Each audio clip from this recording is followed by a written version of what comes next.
All right, welcome. My name is Edward Hertzman, CEO and founder of Athletech. Really excited for this conversation, Gym of the Future. I know we had a lot of people register to hear this session in particular. So I want to get right to it. We have a lot of content to cover. Before you answer the first question, just if you could spend 30 seconds or so, introduce yourself and your company, that'd be great. But Brian, I want to start with you. I think you have a real macro overview as to what the past, the current, and the future floor plans of fitness facilities look like and are going to look like. What is the biggest change in how you are designing and building out gyms of today? More importantly, for this conversation, gyms of tomorrow.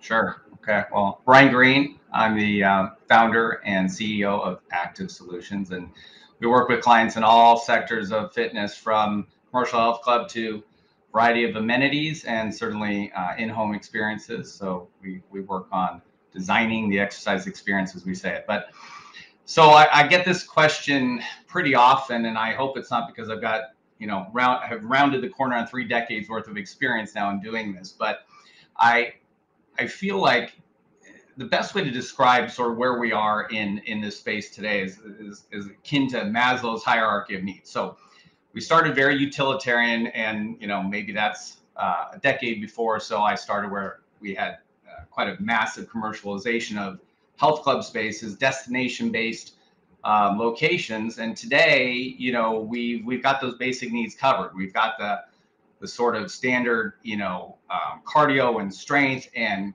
generalized categories available in every space. So the question really today is, what's next? So what's next is experience. Obviously, community is a big part of that, but really building these immersive environments where it's worth the price of inconvenience to get there. And so we talk a lot about how we do that with our clients today, but I think really ultimately we're talking about building spaces that are worth getting to, because today exercise is no longer negotiable. And unfortunately, if the pandemic showed us anything, it's we can do it at home. We can do it a lot of places. We have a lot of forms of guidance today. So for the commercial environment, we need to make sure if they're going to be considered the source of truth, we've got to prop them up and make sure it's worth going at. Thanks, Brian. Star, recovery is no longer a fringe benefit or exclusive to just professional athletes or elite personal trainers. Everyone now can incorporate recovery into their daily routines. Can you tell us a little bit about how and why recovery, in your opinion, has become so popular? Yeah, absolutely. Star Sage, Senior Director of Business Development at Hyperice. I've had the opportunity to work here since the beginning. When Hyperice has acquired a few companies, including Normatec, one of the key products you'd see in recovery spaces in the pro training room we talked about, but as well as in fitness and wellness in the industry globally.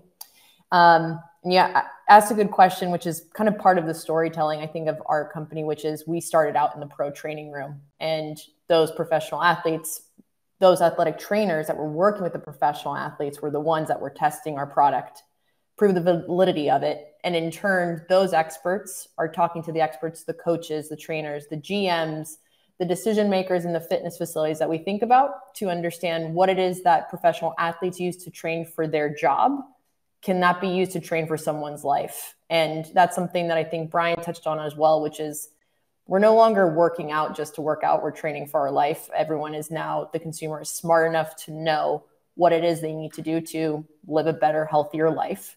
And we're providing those same products. So our company, our goal is, how do we make our products more economical, accessible?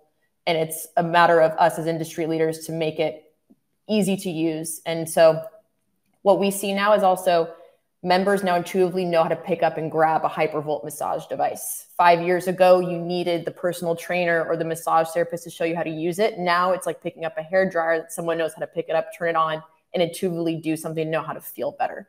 So now we can work with Active, like with Brian, to figure out what's that installation look like for that autonomy of it, and putting it back into the hands of the consumer, that it's a kind of a full circle, because that consumer is watching their favorite fan, their fan of the favorite team that they're playing for, seeing the professional athlete use the same product on the sideline. So it's been an interesting journey to see, and really just a matter coming down to education and validity. Let's talk about equipment a little bit, as it relates to Gym of the Future. Jeff, Have you seen a shift in the types of equipment consumers are using, pre-pandemic, post-pandemic? And how is Free Motion changing its strategy to meet this demand? Yeah, great question. Jeff Eswine, Vice President of Strategic Accounts, Digital Content for Free Motion Fitness. And, looking at pre and post pandemic, obviously, the industry has gone through a major shift, probably 25 to 30%, maybe even 35% of the cardio equipment is either not being used or has been removed off the cardio floor. And so when you look at the commercial setting, one of the things that we're seeing is there's been a lot more focus on just movement, functional training, strength training for all sectors. It doesn't matter who you are. Everybody's looking at, obviously using, Olympic lifts. And one of the things that we've done is we've partnered with companies like Active, because they're best of breed, and we feel like we're best of breed. And so between the two companies and what we currently offer in a full complement and strength training equipment is definitely where it's gone. The other thing that we've seen, a big thing is just individuals, they want sort of to be tracked, or they want to be seen. We want to figure out how we can follow them through their fitness journey. And so Free Motion is really a content delivery company. And we've seen, our content, iFit, play a big role in that, to where an individual can be engaged in their experience. And I think it's one of the things that everybody that's on this, panel today, is they're selling the experience of that consumer or that member. And so looking for, specifically, what can we offer differently to help provide a solution that's experiential or that's engaging, because at the end of the day is, everybody wants the member to be engaged in whatever they're doing. So let's, on the topic of content, Alex, you're responsible for X Plus, which brings Xponential's classes and workouts to people at home and on the go. How important is digital content to Xponential's larger business model and strategy? And do you think all fitness companies today need to have an omni-channel offering if they want to be competitive in today's market? Yeah, great questions, Eddie. Alex Isley, Vice President of Programming and Head of Content for our digital offering here at Xponential Fitness. To answer your first question, we believe that having a digital offering is incredibly important to the Xponential business model. Our company's mission and ultimate goal is to make boutique fitness accessible to everyone and to be able to meet the consumer where they're at. We've done this by creating different experiences, whether it be in studio, digital, and even at sea with one of our partners, Princess Cruise. And ultimately, at the end of the day, we really aim to ensure that our members have access to our boutique fitness experience, which matches their individual needs and their interests. And we do this kind of through this omni-channel way. What I can say, as the largest boutique fitness provider globally, I think we're in a really unique place to deliver, on this mission that we have. And we do this by a variety of different touch points and experiences that, allows us to keep our brands top of mind for our consumers, and really to provide an offering for our products to our consumers, any place, anywhere, anytime. The one point that I really want to make a note of here with Xponential is that it's really important to understand that this is not about an in real life experience versus a digital experience. We see our digital offering really as an extension and a value add to our members and our franchise partners. We on the daily, we have our members that are traveling. They get put on wait lists because they can't get into their favorite classes. Life just gets in the way and they can't get into the studio. But really what it's all about is creating this individual convenience, which really changes day to day for a lot of our consumers. For us, we see that our in-studio experience is really truly the most valuable experience that we offer to our members. And as go as far as it goes for like X Plus, it really helps to facilitate our mission and the core business that we ultimately offer at the end of the day, that drives really brand exposure. And it helps increase a lot of lead generation for our brands. For X Plus, we're filming on a weekly basis. We're delivering new content. And what's really cool and interesting to see is that this really translates into a lot of our consumer stickiness and brand affinity. As far as to your second question, do I think all fitness facilities should have an omni-channel offering? You know, personally, I really don't think it's necessary, and it actually may not even be essential to their core business. You know, if it depends, it really comes down to what is the company's target audience, what's their business model, and what are their goals look, you know, what are they? And a lot of businesses out there now coming post-COVID are really thriving with this kind of singular channel offer that they have to the market. So I think what companies need to do is that they really need to assess what are their, you know, specific circumstances, their needs, and ultimately what are their customers' wants. And then based on those, make the decision whether or not an omni-channel offering makes sense to them.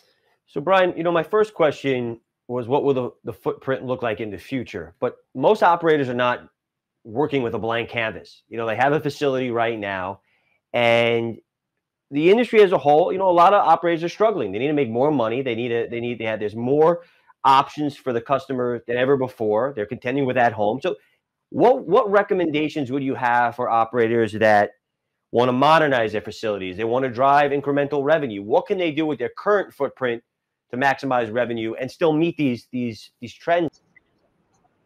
Yeah, you know, the irony is equipment isn't going to solve it. In fact, I think more times than not, less is more. So we're seeing a tremendous sort of thinning out of equipment. I mean, Jeff spoke about some of the concentrations in cardio changing and the rest, and we know certainly that's the case. But the truth of the matter is it's really more open space. And that's not just simply for the trends that are more movement based and are looking for variety in program, but it's really to activate guidance. And ideally that's live guidance. If you're fortunate to have a facility that has great trainers, fitness professionals that are either personal trainers or group trainers, well, that's how you're going to build ancillary revenue. Without that, you're going to have a real hard time making anything sticky, and certainly somebody to pay a premium, right, to come and visit you. So I think guidance is fantastic. Now, short of live guidance, there's virtual guidance or subordinated guidance where you can still have digital or passive screens. We see this with a lot of operators where they can touch more people at the same time without necessarily having to multiply their instructors. But ultimately, you've got to create the conditions. And I think the conditions are energy. You know, energy begets energy. So getting people together, not necessarily training, you know, together in the same class per se, but training amongst each other, creating that collective energy, creating, yes, perhaps a sense of community, but also a sense of purpose and reason. So it's got to be guided training because, you know, people are looking for results. They have higher expectations today. Time is at a premium, space is at a premium. So yeah, these are really the changes: opening up floor plans, creating a guided solution, and creating atmosphere and really experience ultimately are the keys. Star, as a follow-up to that, you know, on the topic of how could people, you know, make more money, how do you monetize recovery? You know, how could clubs incorporate recovery into their offerings? Yeah. So I would say what originally started for us, we saw trainers and coaches have been the heartbeat for our business and fitness, and continue to be that way. So imagine your personal trainer was using our products pre and post a training session with their client. And then it turned into, well, how do I get my client to come in 4 days instead of 3? And that's because we're going to focus on recovery. So adding on an additional training session, just focus on the recovery, similar to what the athletic trainer was doing with a professional athlete as part of their performance. That was step number 1. That gained so much clout that we saw that Normatechs were in such demand, the same feeling that you'd get in a professional training locker room. Why can't that be in a fitness facility and have the same or smaller or bigger footprint of that? And so we started to see that people are charging by the minute a Normatec compression session. People are jumping in for $30 US for 30 minutes and are coming in now 2 or 3 times a day. But also, I think the point is that we're even just seeing is that it's now assumed by members that what is my recovery option that I have? If I'm going to choose to be loyal to this membership somewhere, what am I going to have as my recovery? Because I'm having this as part of my daily habit weekly. So we see this as just an amenity as well now. We see it as a la carte options. We see it as a service. And then I also see it as it's being guided by the experts in these places to retail the product because they want to take it at home. They want to then use their X-Class content for them to know how to recover for when they are on the go as well. So multiple touch points with our products as well. So Jeff, if you could look inside your, I don't know, equipment R&D crystal ball, what will equipment look like in 5 to 10 years, and how will that consumer experience be different when they're interacting with that equipment? Like they're looking into a machine and they're going to see someone's face and say, do 5 reps. Like, what is it going to look like? Yeah, I do believe that technology is going to continue to play a big part in where equipment moves to the future. I think the post-pandemic, individual consumers as well as commercial operators have definitely embraced technology. You know, Alex talked about, you know, what they're currently doing on their digital side. iFit's obviously a huge, you know, digital content delivery company.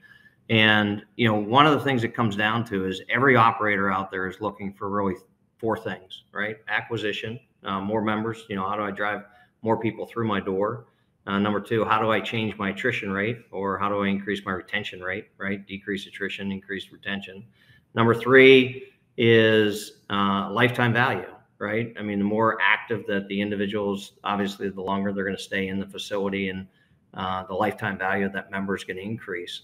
And so I think that equipment and technology are going to play a major factor in that. And, you know, we are seeing, you know, in every operator that's out there today that they are looking for ways to embrace really the subscription model and digital content. You know, how are they going to integrate the digital subscription model with their 4-wall model of their traditional facility? And so I think equipment of the future is going to play a major part in that. You're going to be able to track people, you know, and, you know, everybody has said it on the call today, but, you know, in the facility, at home, on the go, you know, the Gen Z population is, you know, this massive group of people that are going to continue to be obviously the members of the future. And those individuals are going to require that technology is a big part of it. So I would just say that technology is going to be a major part of our equipment of the future. Alex, one term I'm hearing throughout today's conversation is touch points. You know, people want to have multiple touch points with their clients, you know, whether it's in or outside, you know, the facility. So, you know, how is Xponential leveraging partnerships? I know you guys have a lot of them, to create additional touch points to bring content to people inside, you know, the boutiques, but also when they're on the go, like you said, when you're traveling, when you're going on vacation, or you're at home. No, absolutely, Eddie. We take our partnerships, you know, very seriously. We want to make sure that the partnerships are mutual beneficial to both parties. We want to make it a win-win scenario. You know, for us, we want to give our partners access to our brands, our content, and really the infrastructure, which we believe would help strengthen their consumer offerings. And then for us, in return, it's more of like an introduction to new audiences, targeting differentiated distribution channels, drive more brand awareness, and really kind of offer a better engagement or offering to, you know, our members who want a lot more flexibility. And we're seeing that in studio with our partnership with Hyperice, and then also too on the digital side with Active Solutions, LG, Princess Cruises, and even with our Lululemon Studio partnership. Brian, you know, again, I just feel like you have such an amazing, you know, macro overview of this industry. What, in terms of workout trends, are you seeing? I know I know Jeff mentioned there's a big push in strength right now, strength over cardio. What workout trends are you seeing, and how is that determining, or maybe changing some of the decisions you guys would have made in years past on building out, you know, today's gym? Is it different machinery you're putting in there? Like, how are you catering to this change in consumer demand? Yeah, no doubt on the exercise front, it's strength training or movement with load, right? Everything, I think all the sciences everybody likes to point to these days, but the science I follow really has such an incredible demonstration that strength training really is underserved largely in our population, and it can lead to all the rest of the exercise benefits and profile people are seeking in these facilities. So I think that's absolutely important, but that's a very broad category. It can be executed in a number of modalities, a number of ways, from, CrossFit to just, again, moving with, pushing a sled or carrying something, and really just having a lot more variety and fun. So that's a massive trend being led by strength training. I think, beyond the exercise realm, you're not relevant today if you're not broader in terms of the total solution for wellness, and that's why recovery is such an important aspect of the delivery mechanism, because for people to have results, well, they've got to basically have time and space in between going after that next session. So obviously the work that Star and Hyperice do is essential. I think rounding out, we're looking at hot and cold therapies these days, trying to create a more comprehensive, wellness-based solution. And I think that's critical. So we're going to see these spaces transform, but I think ultimately specialization is the number one thing that I think will dictate what changes the floor plan for the future. And, I mentioned earlier that, exercise is being consumed in many other places and spaces these days where we live, work, and play, as I often say. And so I really believe that to the extent that you have the opportunity to specialize more specifically around whatever your constituency is, right? It could be, student exercise, it could be corporate exercise, it could be, again, a destination-based health, but whatever that is, knowing your audience is really being able to then deliver to them more specific solutions that they're going to thrive and engage with. And they're going to be more varied than ever, because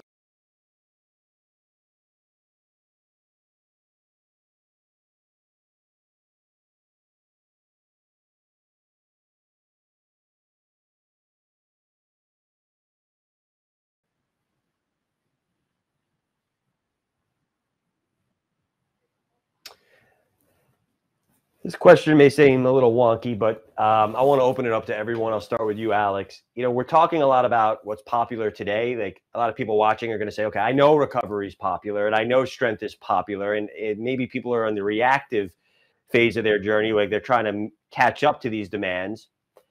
What, if you had to look in a crystal ball, what could people be doing? What do you think is going to be popular in 5 to 10 years? The people that have the plunge in the facility are taking advantage of it, but maybe they put it in there 2 years ago before it was cool. What can they be putting in today that maybe the masses are going to be interested in a couple of years from now, and they're going to be early on that trend? It's a prediction. We're not going to hold anyone to it. All right, as long as you're not going to hold me to it, Eddie. No, it's not an earnings call, and no one's tracking anything. No, it's all good. It's all good. It's kind of a funny question that we're coming out of COVID and during COVID or post, so to speak. It's like, well, what's the future of fitness? Where are we? And how are things going to level set? Obviously, the landscape has changed. We're going through that now. Kind of maybe seeing things go back to what it was like pre-COVID.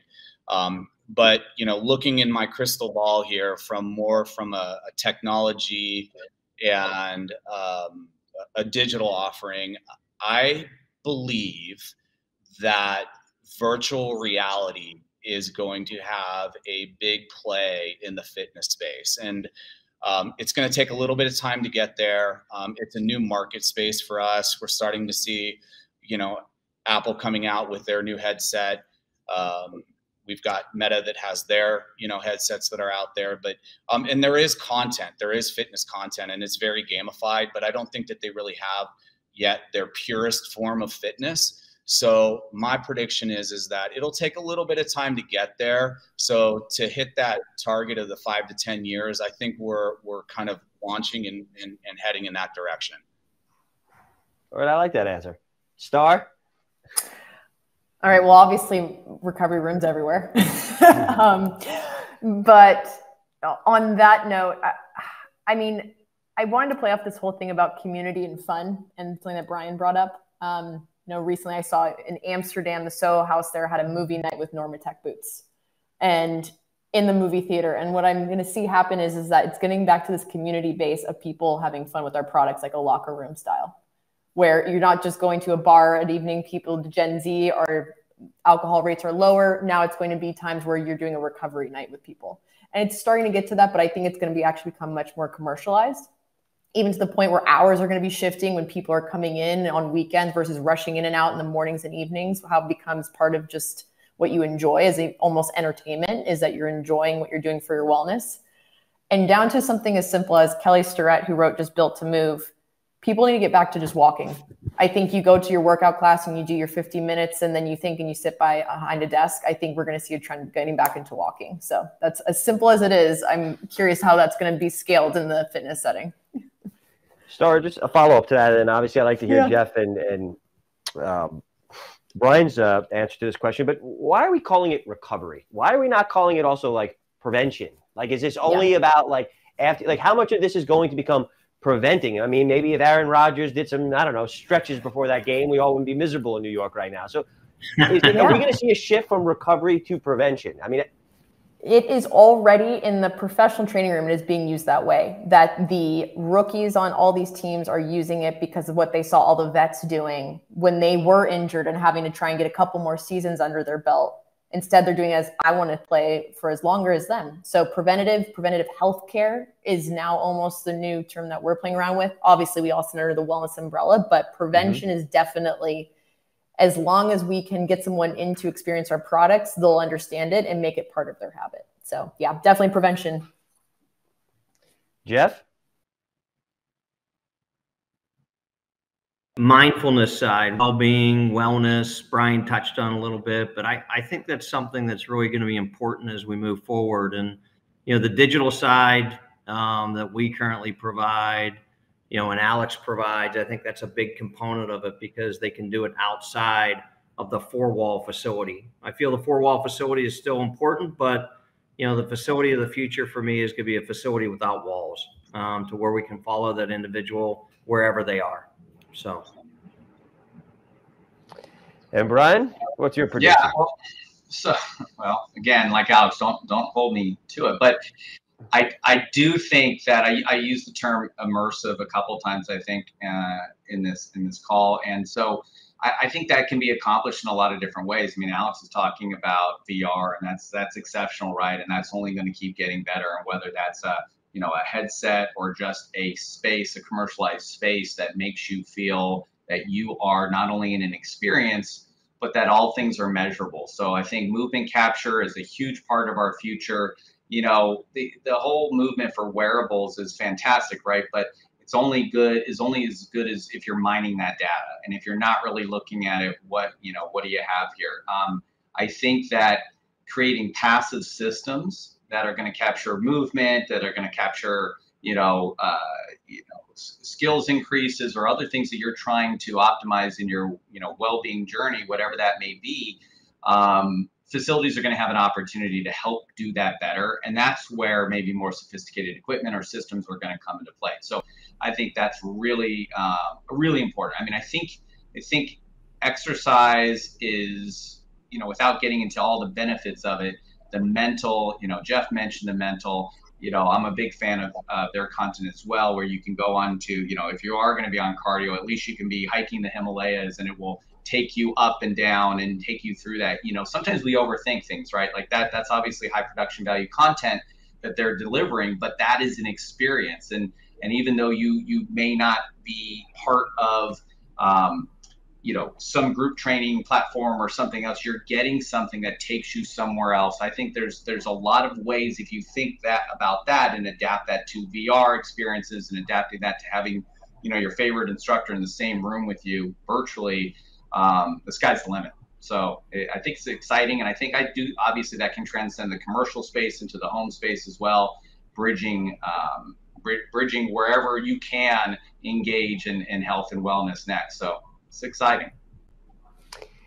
Guys, I don't think we're going to have to wait 5 to 10 years to see each of your predictions really, really come true. I think in many ways they're happening now, and it's only going to continue to happen. So I really appreciate you each taking time to join me and the audience here at Athletech, and we hope we get to speak soon.